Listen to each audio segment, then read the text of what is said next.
I'm Leslie Eckford. And I'm Amanda Lambert. Welcome to Mindful Aging. Before we get started today, we want to remind you again that our book, Aging with Care, Your Guide to Hiring and Managing Caregivers at Home, is out in paperback. So please be sure to look for that on your favorite online bookseller. Very exciting. Thank you, Leslie. Today we're going to talk about something that we're all concerned about for ourselves and our family members, and that's falling. Just when you think, oh, that's never going to happen to me, someone you know, someone you love, someone who's your own age, takes a big slide and boom, they have a hip fracture, they have a pelvic fracture, twisted ankle. It's so painful, it's so time consuming, and it's really a mess. Yeah. And that's why we really love this article in Next Avenue, which talks about fall prevention, and we will post the link at the end of the video. And what the Next Avenue article says is that falling is not a normal part of aging. People of all ages take falls. The reason it's so hard on people when they're older is they're not able to really lessen the impact of a fall. It's just so much more difficult because they're not as young. They may not be as fit, and so they just don't have the ability to be able to recover as quickly. Exactly. Fall risk is a combination, of things, such as your environment and the overall state of your health. We all know the drill about getting slippery things out of your environment. Those poor old throw rugs have a very bad reputation, so you've got to get rid of those. You've got to get rid of clutter. Very, very important. Mm-hmm. And also you've got to watch out for sidewalks and uneven pavement. I've known people who have had falls, tripping over a water sprinkler, who have been talking on their phone while they're walking across a parking lot, gotten their toe caught in some pavement, and down they go.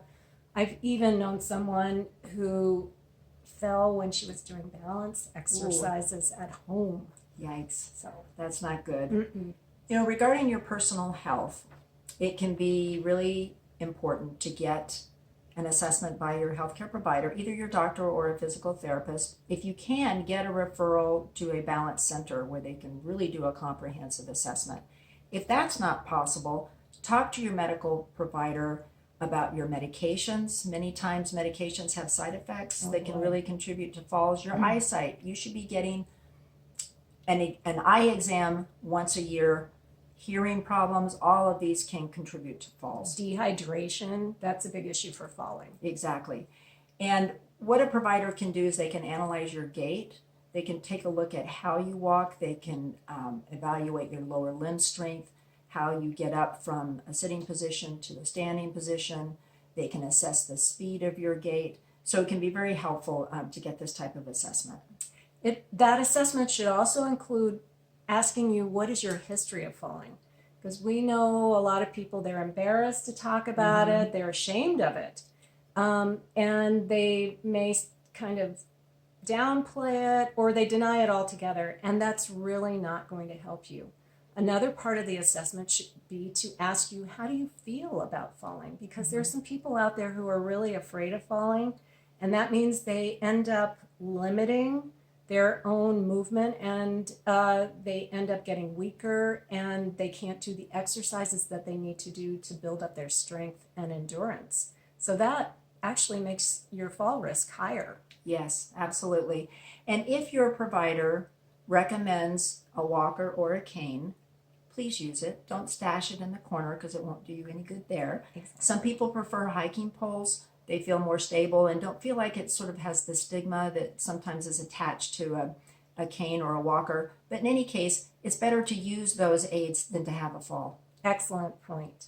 So we're going to have more information for you about this in our post on mindfulaging.com and in the description below. We'd love to hear if you have some experiences or pointers that you want to share with other people in the comments about how you dealt with a fall. As always, please give us a like and share this video with someone that you maybe want to have a conversation about their fall risk. Thank you so much. Thanks for joining us.